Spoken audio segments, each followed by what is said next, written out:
چې کله یو چاته دعوت وسی او هغه مېلمستیا وي په کلي کې دته دعوت وسی سراسه ست ورته وسی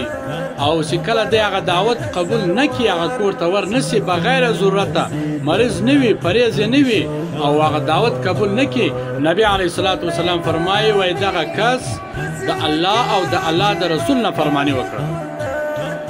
او بعضې داسې کسان یو چې ست ورته سوی نه وي دعوت ورته سوی نه وي دی روان وي مېلمستیا ته نو نبي علیه الصلاة والسلام فرمایي وایي دغه کس چې بغیر دعوته بغیر سته د چا مېلمستیا ته ورځي دا غل ده چې کله دی ورسي هلته ډوډۍ وخوري او د کوره د باندې راوځي نو ده داسې شو لکه داسې غلا وکړله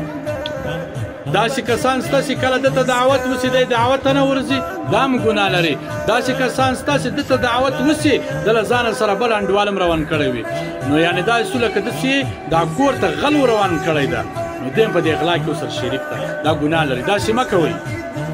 بعضې کسان یې چا څه خوا به دی وایي تا ته دعوت سوی و زه خو دې انډیوال ولم زه دې ملګری ولم دوست دې ولم نو دا یو زه نه کې معلومېدلم زه به دې د ځان سره وروستلی وایي داسې مه کوئ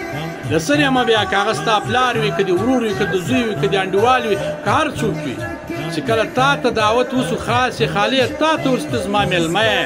بس یوازې به ته ورځې بل څوک به نه ورولې که دې بل څوک وروستی دا داسې لکه تاسې غلا کوې ولې غل دې دا کور ته روان کړی دی دا ګناه لري چې کله دعوت درته وسي دعوت قبلوه چې کله دعوت نه درته سوی بغیر دعوته بغیر اجازته د چا مېلمستیا ته مه ورځه دا ګناه لري نبي علیه الصلاة والسلام ته یو چا مېلمستیا کړې وه نبي علیه الصلاة والسلام روان و شاوخوا یو بل قسم پسې روان و